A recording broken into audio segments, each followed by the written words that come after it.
নমস্কার বন্ধুরা, কেমন আছেন সবাই? আমি কেয়া চলে এলাম দেখা করতে। এখন সকালে 8টার মতো বাজে, মেয়ে ঘুমাচ্ছে। ও যতক্ষণ ঘুমায় আমারই সুবিধা, এই সুযোগে গিয়ে ওর ব্রেকফাস্টটা বানিয়ে নিতে পারবো। উঠে পড়লে তো ওর পেছনে একজন লোক চাই। সারাদিন তেমন আমার কোনো কাজের চাপ নেই, কিন্তু 1 মিনিটও বসার সময় পাই না। ছোট বাচ্চা ঘরে থাকলে যা হয়। এইরকম ছোট বাবু আপনাদের কার কার ঘরে আছে অবশ্যই জানাবেন। আর এদিকে দেখি ফ্রিজে একটা আপেলই আসে। কালকে 2টো আপেল নষ্ট হয়ে গিয়েছিলো, ফেলে দিয়েছি। তো আজকে এই আপেলটা দিয়ে আজকে ওর সকালে ব্রেকফাস্টটা করে নিই। অনেক দিন হলো ওকে না আপেলও খাওয়ানো হয়নি। তো মেয়ে আমার ওদিকে উঠেও পড়েছে। তো কোনো অসুবিধা হবে না, বাবার সাথে গিয়ে আজকে একটু ঘুরে আসুক, আমি ততক্ষণে খাবারটা রেডি করে নিতে পারবো। আর আজকে সকালে হচ্ছে ওর আপেল ওটস দুধ দিয়ে একটা খাবার বানিয়ে দিচ্ছি। এটা খেতে বেশ কিন্তু ভালোই লাগে। আর মিষ্টির জন্য একটু তাল মিছরি দিয়ে দেবো।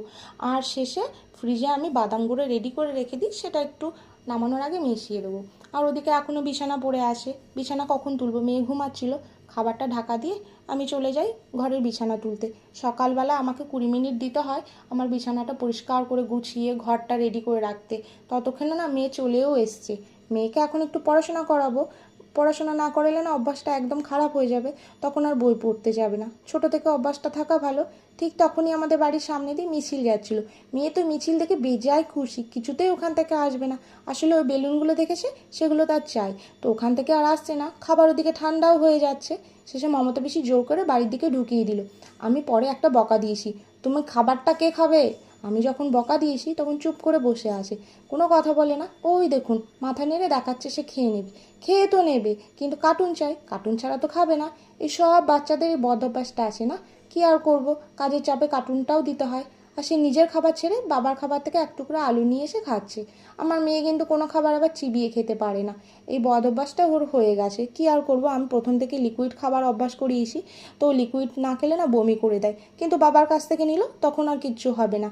আর ওখানে ওর খাবারটা শেষ করে আমি চলে এলাম দুপুরের খাবার রান্না করতে। আজকে খিচুড়ি রান্না করে দিচ্ছি ঝিঙে আলু মাগুর মাছ দিয়ে।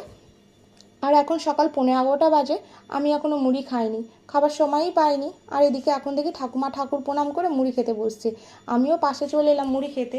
আর আমার গোয়েন্দা মেয়ে ওদিকে রান্নাঘরের থেকে কোথা থেকে কি খুঁজে পায় সেগুলো বের করে নিয়ে আসছে। আর ওই চালাতে হাঁড়ি দেখাচ্ছে, ওখানে মাছ আছে, ও ভালো করেই জানে মাছগুলো ওর।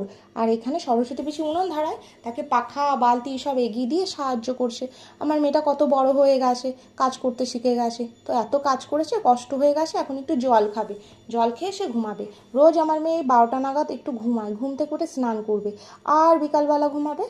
এখন তো সে স্নান করবে, আমাকে তো ভুলেই গেছে।